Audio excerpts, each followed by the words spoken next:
అండి నమస్తే, welcome back to Shravani collection. Madam ఇవి బాక్సులు కూడా తీసుకొచ్చిన చూడండి. కొంతమంది పర్టికులర్గా అడిగిండండి, వాళ్ళ కోసమే తెచ్చిన. ఈమె ఇవి కూడా పెట్టిందా అనుకోకండి, వాళ్ళు మరీ అడిగిండండి. కొన్ని ఊర్లలో వాళ్ళకి కొంచెం మనకంటే ఇలా సూపర్ మార్కెట్లో అవన్నీ ఫెసిలిటీ ఉంటుంది కదా, వాళ్ళకు ఉండదు కదండి. వాళ్ళ కోసం అని పర్టికులర్గా తీసుకొచ్చినండి. కొంతమంది మరీ మెన్షన్ చేసిరండి, వాళ్ళ కోసం తీసుకొచ్చిన. మేడం ఇవి క్వాలిటీ అండి, మీరు అడిగినట్టు చూడండి. క్వాలిటీ అండి, మనం ఏది వేడిది పెట్టుకున్నా హెల్త్ ఇష్యూస్ ఏ ప్రాబ్లం ఉండదండి. ఇవన్నీ సర్టిఫైడ్ అండి. ఇది చిన్న బాక్స్ ఓన్లీ 50 రూపీస్ అండి. ఈ బాక్స్ కర్రీ బాక్సెస్ అండి ఇవి.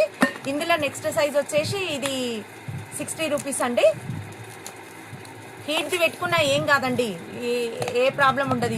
ఇది ఇది చూడండి, పప్పు కర్రీ చారు పెరుగు ఏది పెట్టుకున్నా ఇంత కూడా లీక్ కాదండి.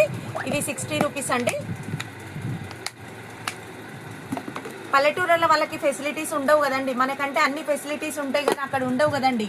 ఇది ఓన్లీ 95 రూపీస్ అండి. ఇది వచ్చేసి మనం ఎంత పెట్టినా కూడా పగలదండి, ఏం ప్రాబ్లం కాదండి. బాక్సులు వచ్చి ఏం చేసినా ఇది స్టాండర్డ్ ఉంటాయండి బాక్సులు, ఏం ప్రాబ్లం రాదు దీంట్లోతోని. 95 అండి. ఇది కొంచెం పెద్ద సైజ్ అండి. పెరుగన్నం అట్లా కూడా పెట్టుకోవచ్చు అండి. ఇందులో పెరుగన్నము ఏదైనా కలిపిన అన్నం పిల్లలకు కలిపి 2 బాక్సెస్ అట్లా పెడతాం కదా. ఇదేమో స్టీల్ దండి.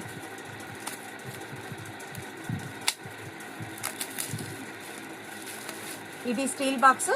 ఇది 150 రూపీస్ అండి. ఈ బాక్స్ కాస్ట్ వచ్చేసి చూడండి, క్వాలిటీ మాత్రం ఏకదమ్ ఉంటుందండి. క్వాలిటీకి ఏమి ఇది చేసేది లేదండి. ఇది 160 రూపీస్ అండి. ఈ బాక్స్ వచ్చేసి సారీ అండి 160 ఈ బాక్స్ కాస్ట్ వచ్చి. ఓకే అండి, థ్యాంక్ యూ సో మచ్ అండి.